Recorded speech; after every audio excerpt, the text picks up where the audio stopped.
In early June, an unofficial comment coming from an unnamed representative of U.S. Customs and Border Protection stated that border wall construction will avoid the historic Eli Jackson and Jackson Ranch Chapel cemeteries. This report was latched onto by numerous news sources at the time, but contrary to this unofficial report, CBP recently released a proposal to construct approximately 95 miles of new border wall in the South Texas counties of Starr, Hidalgo, and Cameron. Nowhere within this official release does it mention that the Eli Jackson or Jackson Ranch Chapel cemeteries will be spared from border wall construction that could begin as soon as September 30th. And, in fact, maps of the construction that they released, along with the statement, show the wall going through the areas of the cemeteries. This element of the official release has received little attention in the media. Additionally, CBP has not responded to our request for comment on their plans for border wall construction at the cemeteries. Protectors of the cemetery are currently pushing for senators to keep language included in the version of the 2020 Homeland Security Appropriations Bill written by the House of Representatives, which includes language that exempts historical cemeteries such as the Eli Jackson and Jackson Ranch Chapel cemeteries from border wall construction. The bill passed committee markup and will move on to the House and Senate to be voted on soon. My name is Vinisha Patel-Adams with bellyofthebeastmedia.org.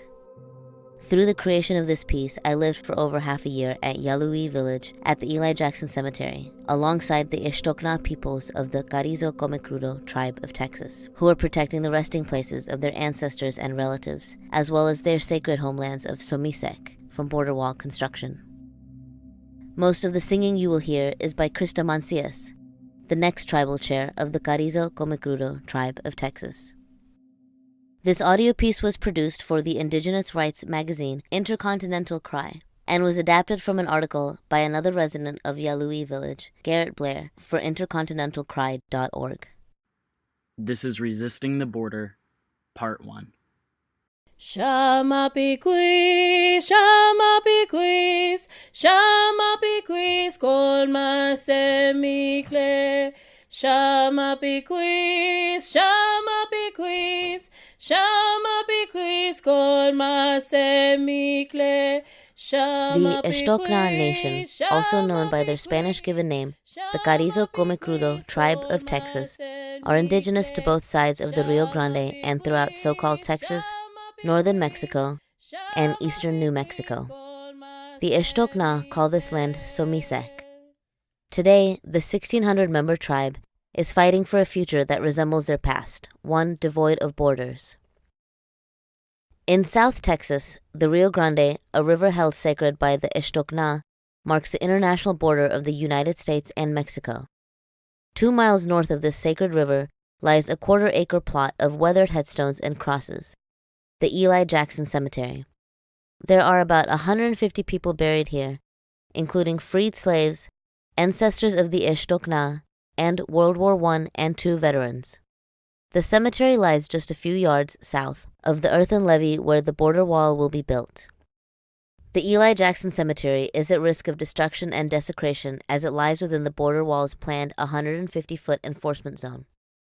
Heavy machinery is currently clear-cutting these areas along the border, turning forests into mulch, so that both sides of the wall can be monitored by agencies like U.S. CBP, Customs and Border Protection, a branch of DHS, the United States Department of Homeland Security, who violently apprehend, sometimes killing, people migrating across the U.S.-Mexico border.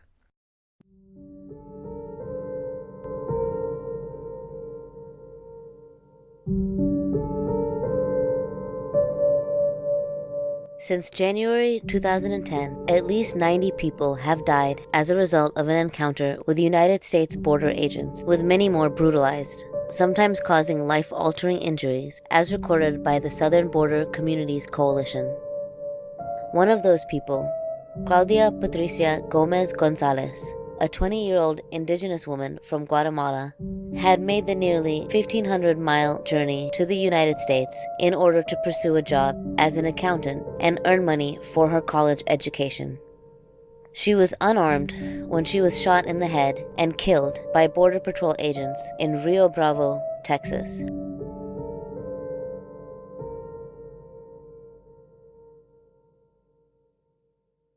The Trump administration has allowed at least 24 people to die in ICE custody since Trump's inauguration, which, according to migrant advocacy groups, are due to the inhumane conditions they are being held in. At least 4 more immigrants died shortly after being released by ICE, and 7 migrant children have died in United States federal custody since September, with 5 indigenous children dying in United States federal custody since December. Most of the children died after getting sick inside United States concentration camps. These are the holding facilities run by Customs and Border Protection, deemed, quote, detention centers. Despite 3 migrant children already dying due to the flu, and with flu season just around the corner, CBP has stated they will not provide vaccines to migrants in their custody.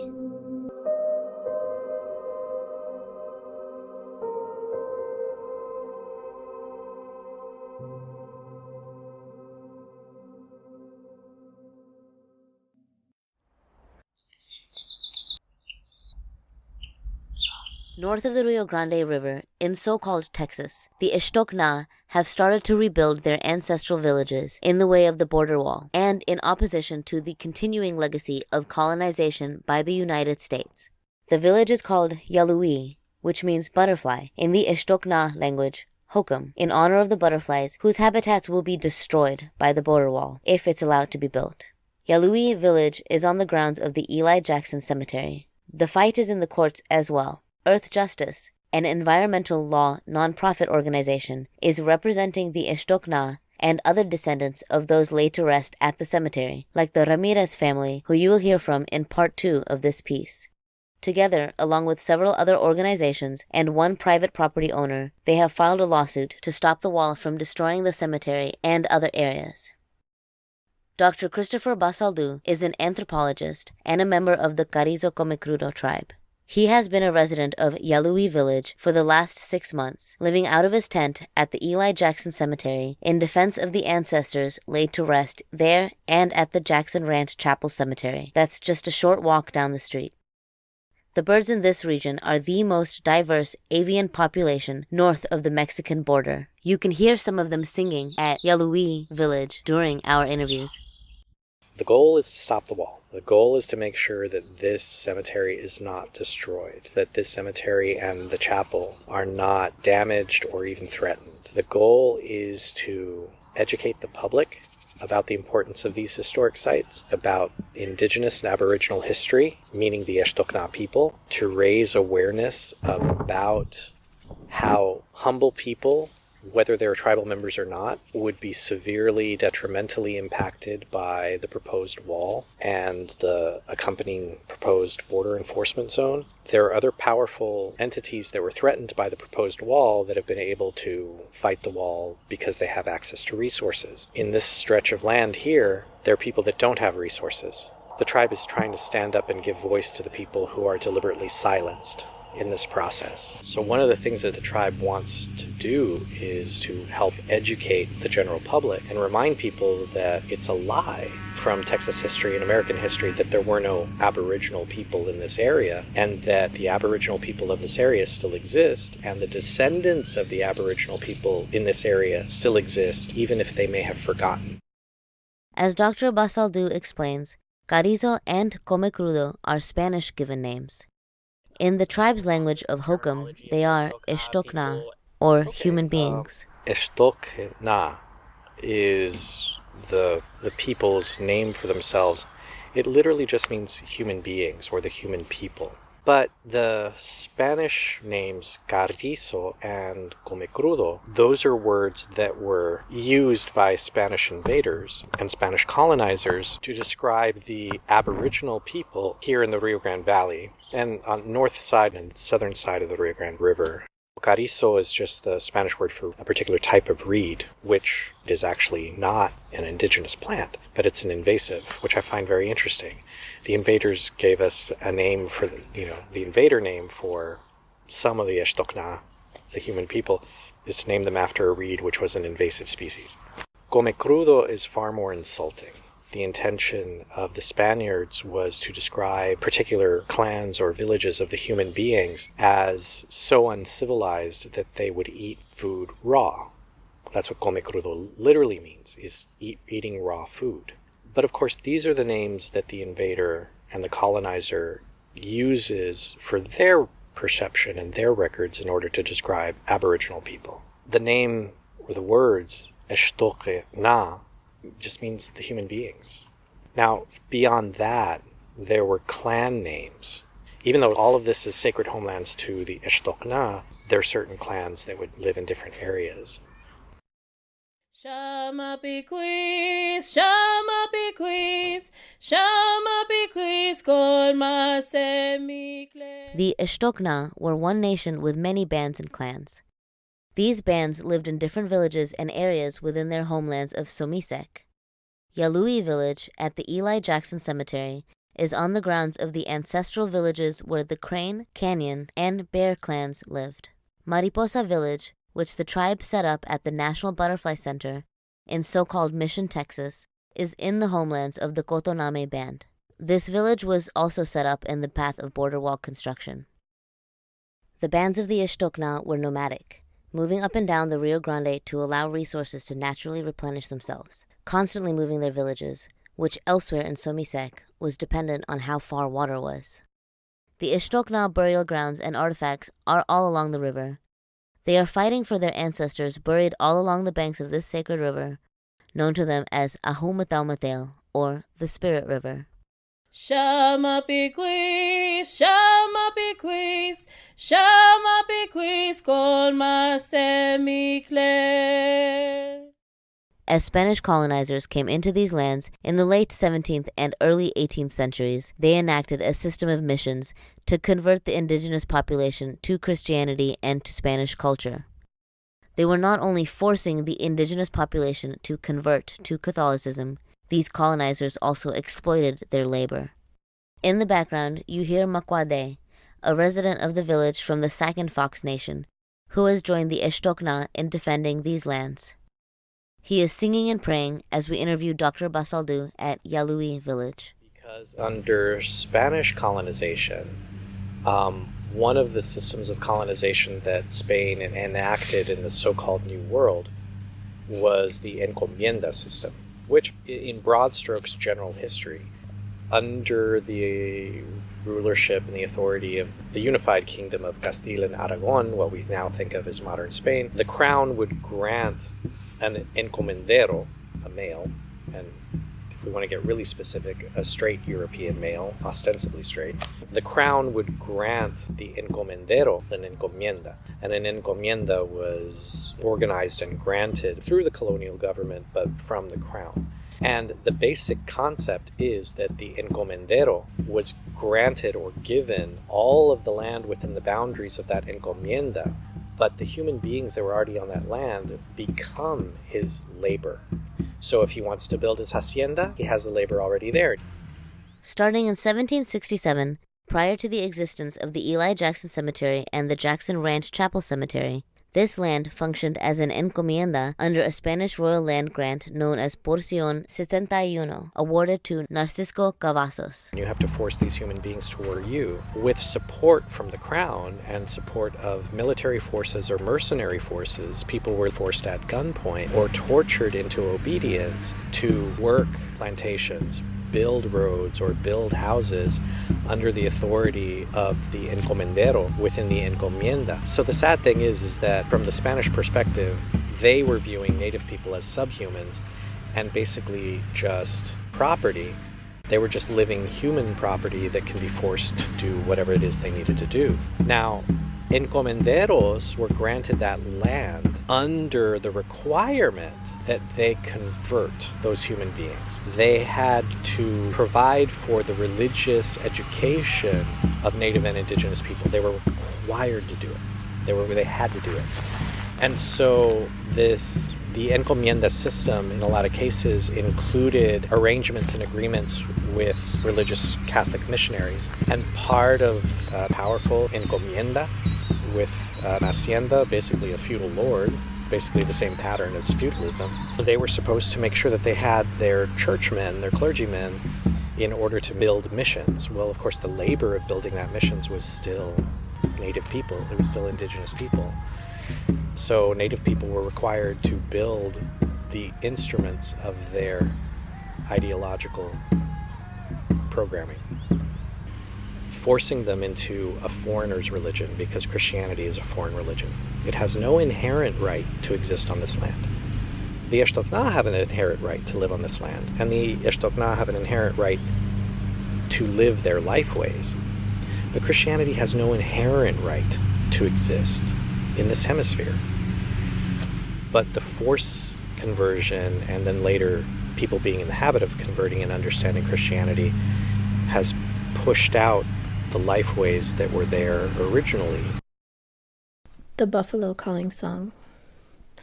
Wakate, wakate, wakate, hakaye, wakate, hakaye, aye.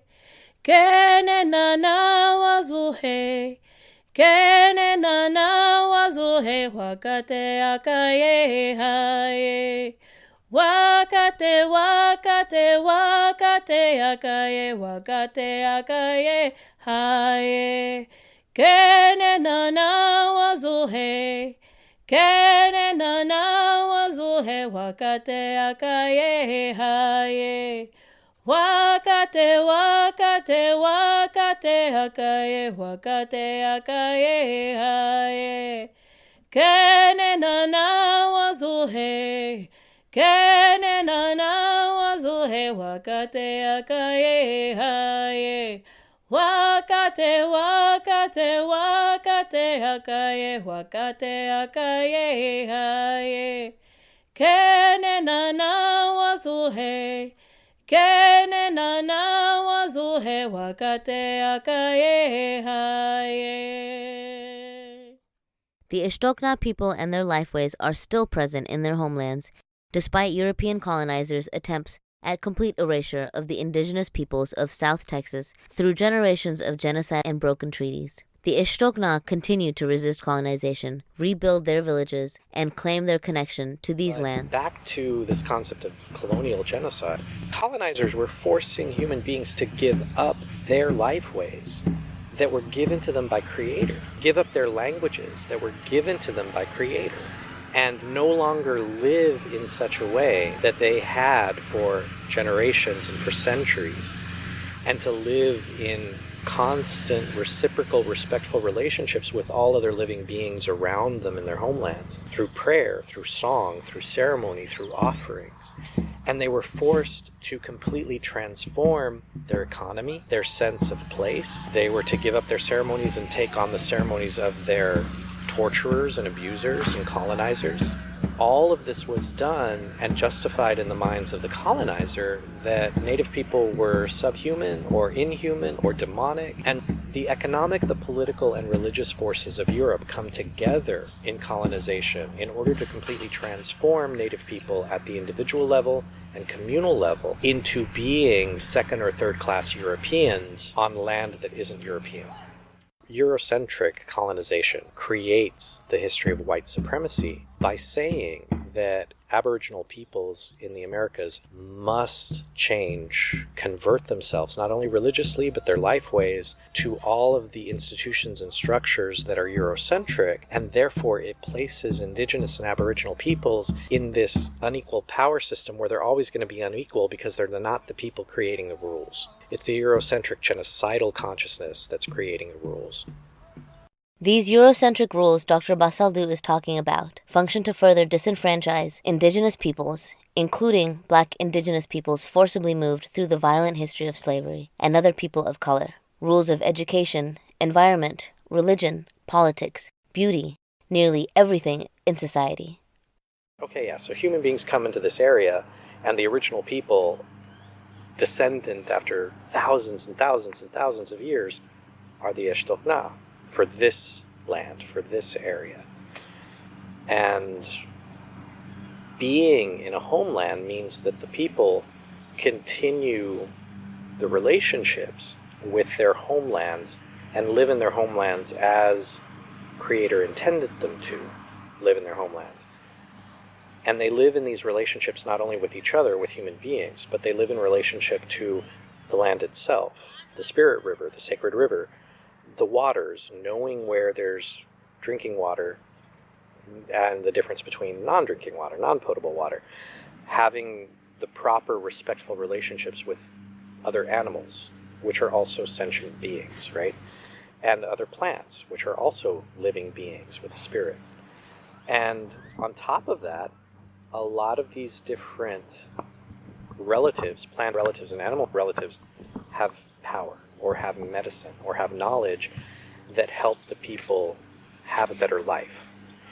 What's awful and horrible about invasion and genocide and forced conversion and colonization is that breaks those relationships. That forces the people to adapt to a less respectful life way. And it's the healing of those relationships, I think, that would heal the people, and vice versa. When I talk about healing, living in a way that restores the respectful relationships between the people, not just individual natives, but indigenous people, to their homelands, to their sacred history, to their ancient ceremonies, and to their languages. That's what I mean when I talk about healing. Reading the names off of the headstones at the cemetery, one might not immediately recognize that many of these ancestors are Esto'k Gna. Spanish and English colonization and invasion resulted in the Anglicization and Hispanicization of names. Non-Spanish language names were changed to spellings nearer to Spanish or English sounds, or completely replaced altogether with similar or equivalent Spanish or English names. So with the encomienda system and then the subsequent Spanish land grant system, which is sort of the inheritor consciously of the encomienda system, an encomendero would just give their Spanish name to the people that were from that land. So you have names that would be like de Garcia, because the encomendero is Garcia, and the people that are of Garcia, that's de Garcia. That's not Garcia, that's de Garcia. But then later on, as life goes on, people abbreviate those things and they drop the de, and then Garcia just becomes the last name. So that's the Spanishization of these last names. The same pattern applies with Anglicization, because you get another wave of colonization and invasion and settler colonialism, and then you have people either through marriage or through just wanting to change their names, or hey, I'll get a job easier and faster if I just change my name, or hey, I got a job at this ranch over here, they don't know how to pronounce my first name or my last name, so they just gave me a new name, and then that person takes over that name in the future, and that's the Anglicization process of those names. So English and Spanish both being foreign languages, being colonizer languages, oppressor languages, in order for people to adapt to the systems that they've been left with, even if they're in a negative position of power, they're still adapting in order to survive and give life to the next generation. Well, after 500 years of that, of course Native people are going to have Spanish last names. Of course Native people are going to have English last names. Or whatever other colonizing language, French, Portuguese, German. That's how that happens. Prior to the organization and establishment of the United States of America, into colonial eras, into colonial times, where you have colonial governments with a documented history of interaction with native groups as nations. As the United States, after its establishment, kept its genocidal campaign of land theft and resource theft by expanding westward, it came into contact with ever more native and indigenous people, because it's a lie that the land was empty. It's a self-comforting, self-serving lie that the United States of America has to tell itself in order to assuage their conscience and believe that the land was empty and that the pioneers and the settlers they were just so brave and they went westward and established themselves and they worked hard and then they made themselves rich. No, most settlers that were going westward were a bunch of filthy people who were psychopaths and murdered native people in order to steal their land and to take their resources. So throughout that process, the United States recognizes who are sort of the leaders of any particular native group in order to make a treaty with them or to make an agreement with them. And that history is pretty fraudulent as well, because the United States was going to choose the people that they thought were Native leaders, as opposed to, in many cases, they were not talking to the actual leaders. It was just easier from the United States' perspective to just say, no, we're going to appoint these particular Native people to be the ones that we're going to interact with. We're going to make an agreement with them. We're going to recognize them as the authorities even when they weren't. And so hence taking of land in that regard, even if it was by treaty, was fraudulent because they weren't talking to the right people. The deer calling song. Kihu, kihu, akaye, kiryu, kiryu, akaye, ayema bayeselaye, ayema bayesel. Many descendants of the Esto'k Gna come from families who have never moved away from the area of their ancestral homelands, like Dr. Basaldu. They have survived colonization, forced forgetting, and 5 centuries of genocidal and racist laws and policy. Kiryu, kiryu, akaye, ayema bayeselaye, ayema bayesel. Kiryu, kiryu, akaye, kiryu, kiryu, akaye, ayema bayeselaye, ayema bayesel. Still, the tribe is not formally recognized by the United States or by the state of Texas. It's tough to talk about because on the one hand, now in the contemporary period, Native nations that have federal recognition have at least some form of economic benefits. Now, these economic benefits are minuscule. They do not represent in any way, shape, or form what the United States government agreed to provide for Native nations and Native people. Not at all. And if we were to try to calculate the amount of whatever benefit the United States owes all Native nations, it's incalculable. And the United States has gotten away with, if they're going to be, here's a metaphor, paying rent to Native people, they owe back rent. The United States has never fully given back to Native people what was contracted through treaty processes. Okay, well, back to the Esto'k Gna. One, as a people, we don't need the United States to tell us whether or not we exist. We know we exist. We don't need the state of Texas government to tell us that we exist because we know we exist. On the other hand, there might be some minuscule economic benefit in being recognized by the federal government and demanding from the federal government some form of recompense. But then the flip side of that is, under current United States legal systems and economic systems, any federally recognized tribe comes under the control and surveillance of the Department of the Interior through the Bureau of Indian Affairs and is, under some control and surveillance constantly by the federal government. In that regard, why would any indigenous nation want to give up its autonomy and sovereignty to recognize the United States as somehow being politically superior? And that's the conundrum.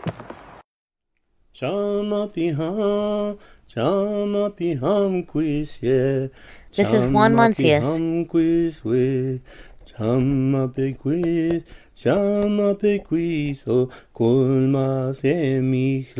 Chair of the Carrizo Comecrudo Tribe of Texas.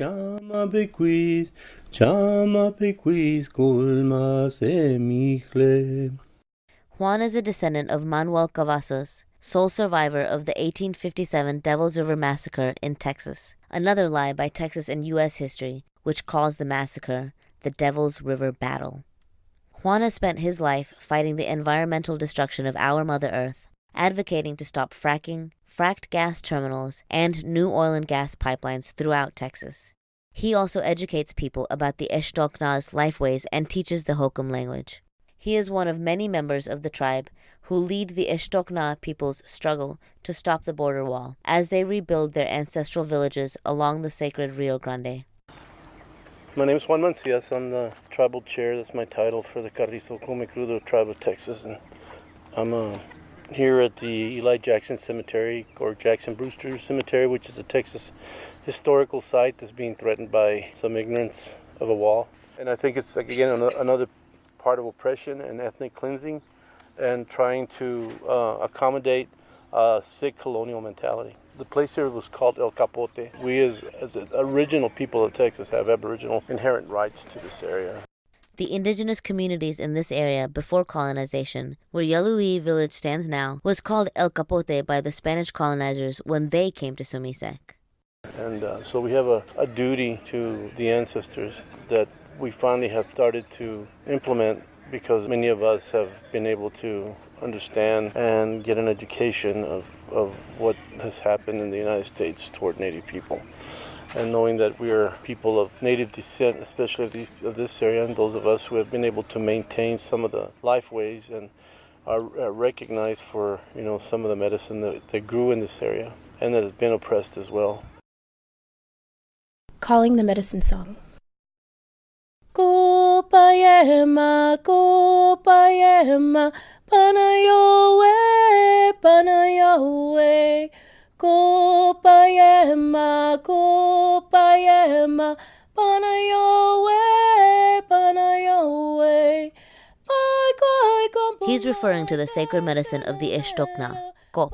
It's the cactus commonly referred to as peyote that has been made illegal by the United States as part of the continued religious persecution of indigenous people in a country that claims it was founded upon principles of religious freedom.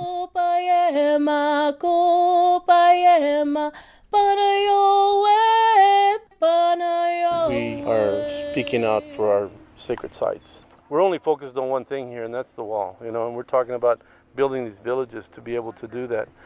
I think we can do this. I think we can build villages all along the Rio Grande, and basically we're going to make stands like this everywhere we go, everywhere that they want to, put this monstrosity.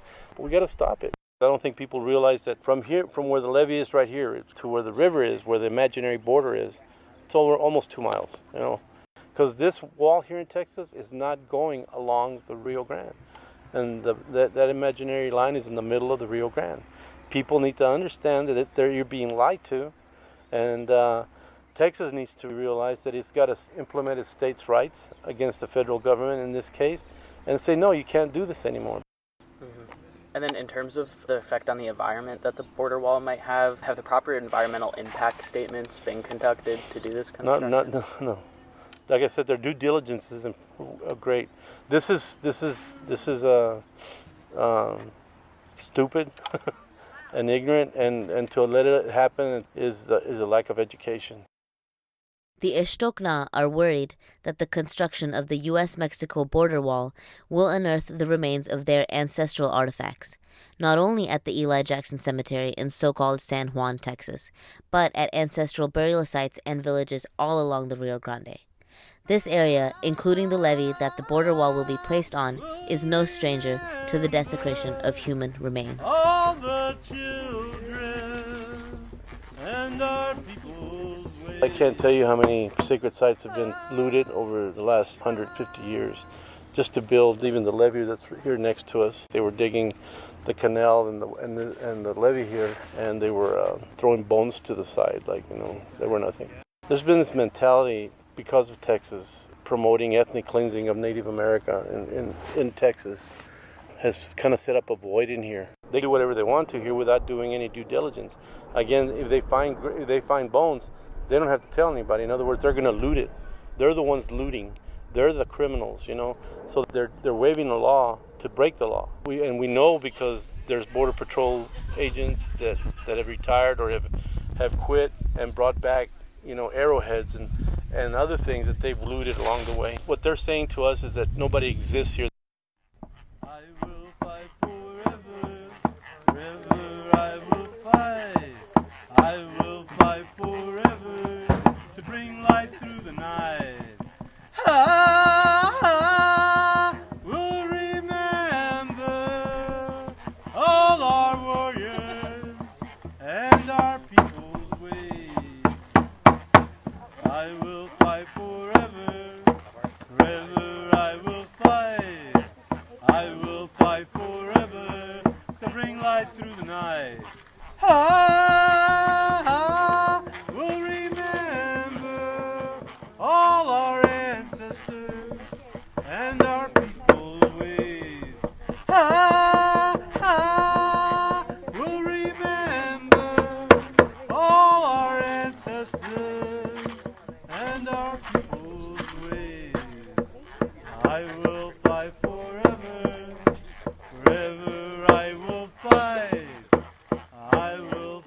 Eli Jackson Cemetery, along with other burial grounds along the Rio Grande, would normally be protected under federal laws like the Antiquities Act, the Archaeological Resources Protection Act, and NAGPRA, the Native American Graves Protection and Repatriation Act.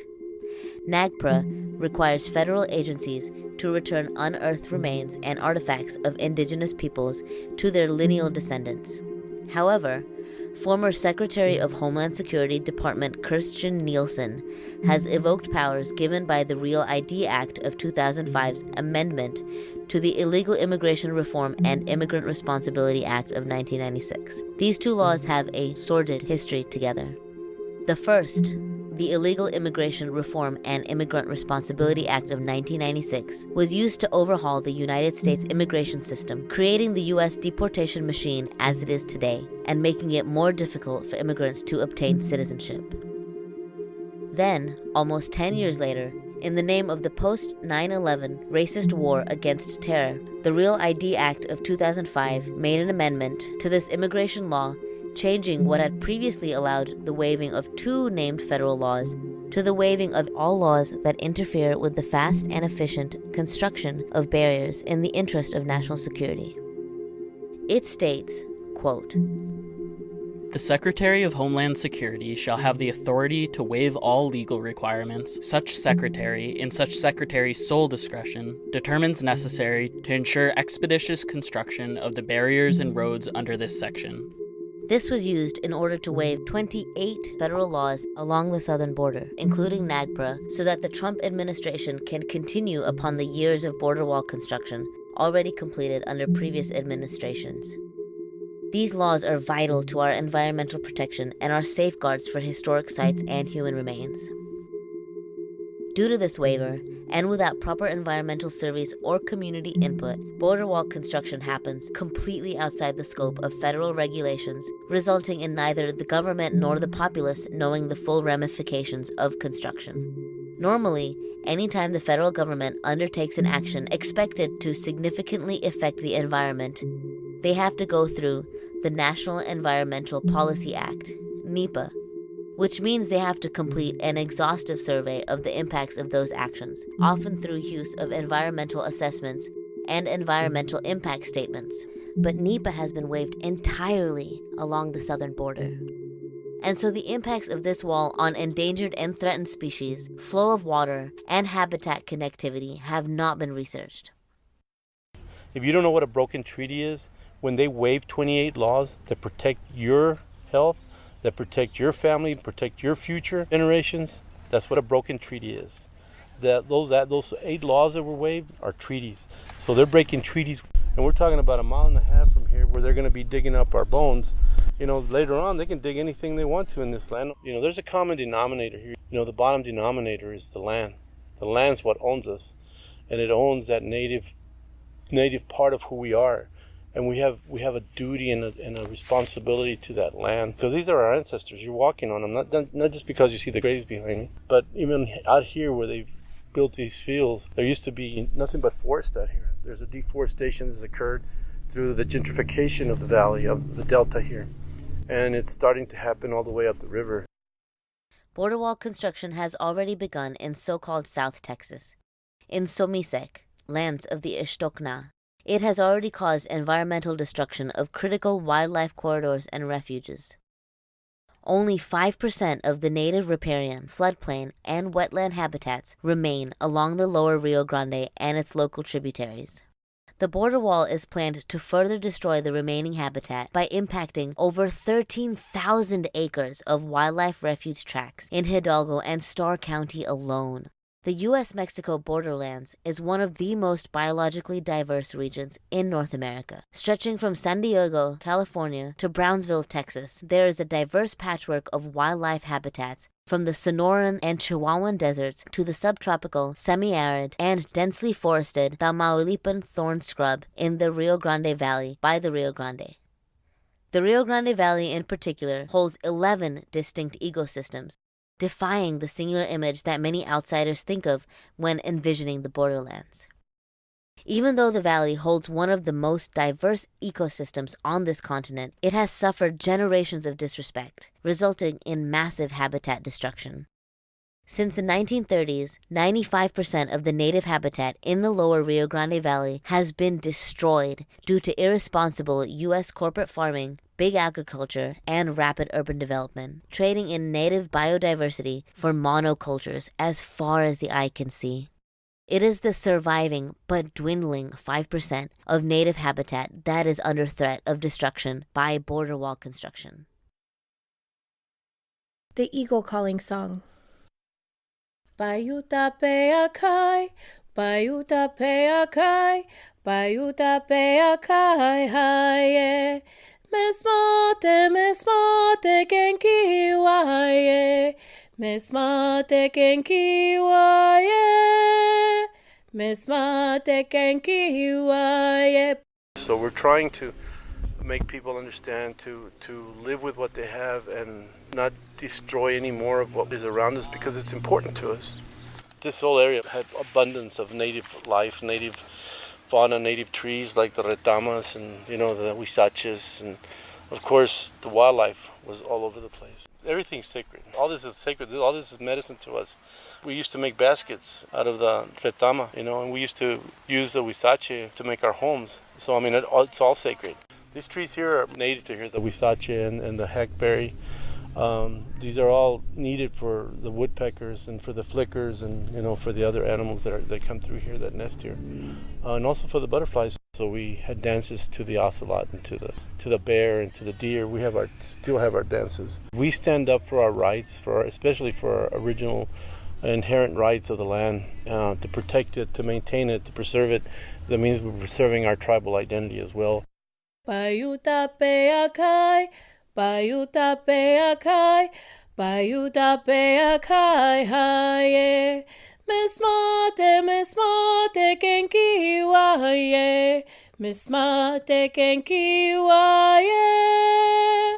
Mesmate genki waye. Bayuta peakai, bayuta peakai, bayuta peakai haye.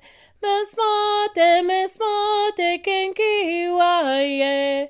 Mesmate genki waye. Mesmate genki waye. Bayuta peakai, bayuta peakai, bayuta peakai haye. Mesmate genki waye. Mesmate genki waye. Mesmate genki waye. In late January, the family members of those buried in the cemetery and allies came together to clear out the brush and trash there and to build Yalui Village. When we first came here, this place was all covered. You couldn't see any of this.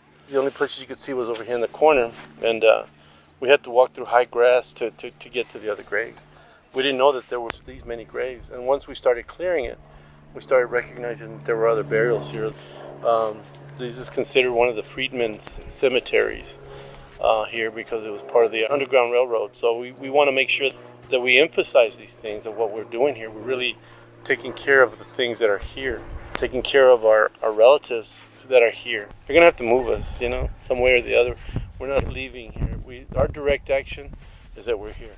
And we're here on the cemetery to protect it. This is occupied land. I think they need to understand what culture is. They need to understand the history of this land before they even decide to put up a wall. And just because we crossed, a lot of us crossed that river, doesn't mean that that's Mexico and this is the United States. That's still Somisec.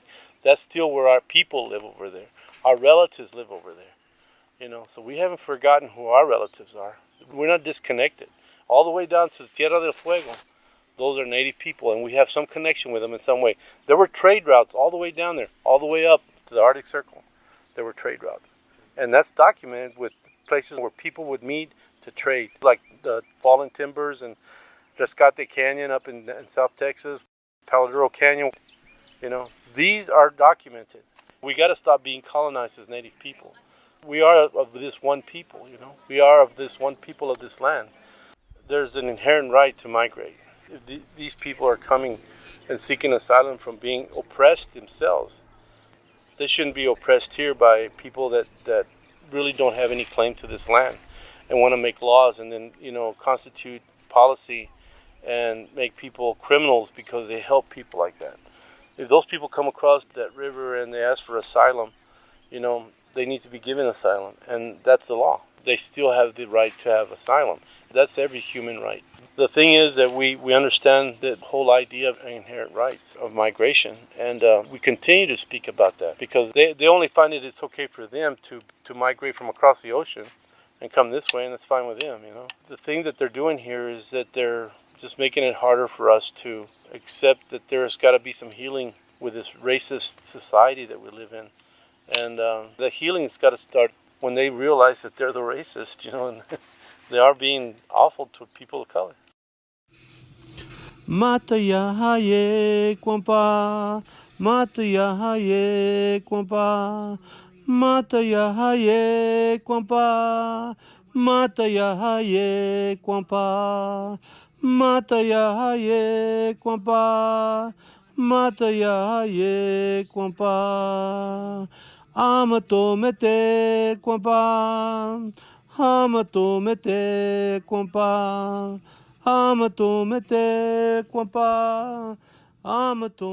We leave you with the words of Juan, speaking on the Rio Grande at a march against the border wall at the National Butterfly Center in May.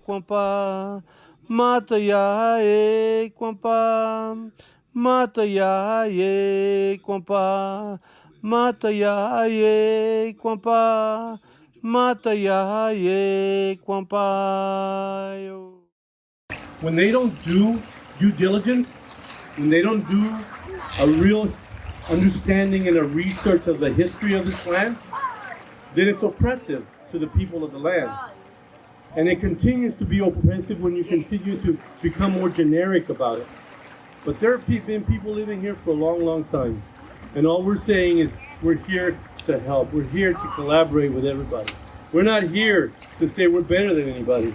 We're just saying, hey, we're the original people from this land, and we have a voice, and we know with our inherent original rights, the inherent original rights of this land, we can probably stop some of this madness, some of this ignorance, because that's the enemy. Ignorance is the enemy.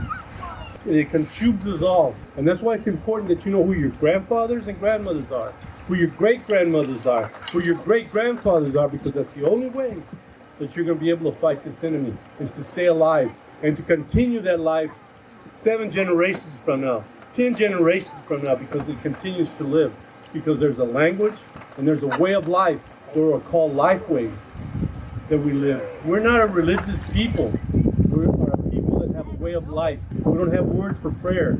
We have sending our voice. We say, look at my heart, look at my spirit, and look at the way I live, because that's who we are. But when they start waiving laws that apply to every one of you as a citizen, every one of these children, they're breaking treaties with them, with those 28 laws that they've waived.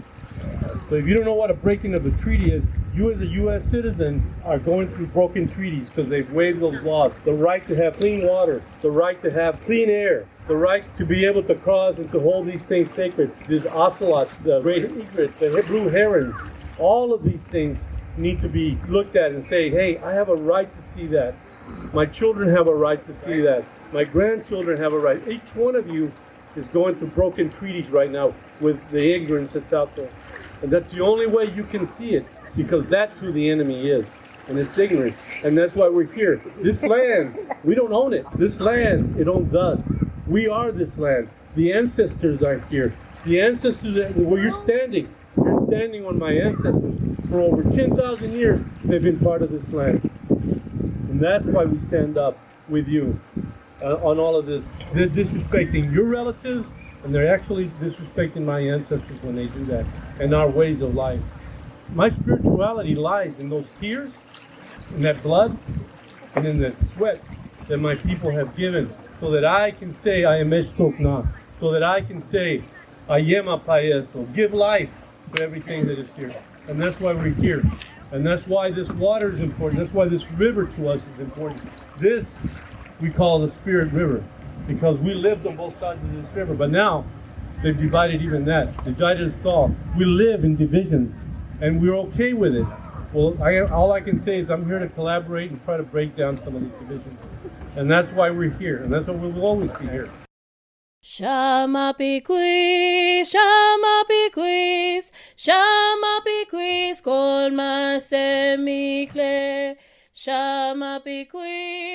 This piece was produced, narrated, co-written by Vinisha Patel-Adams at bellyofthebeastmedia.org.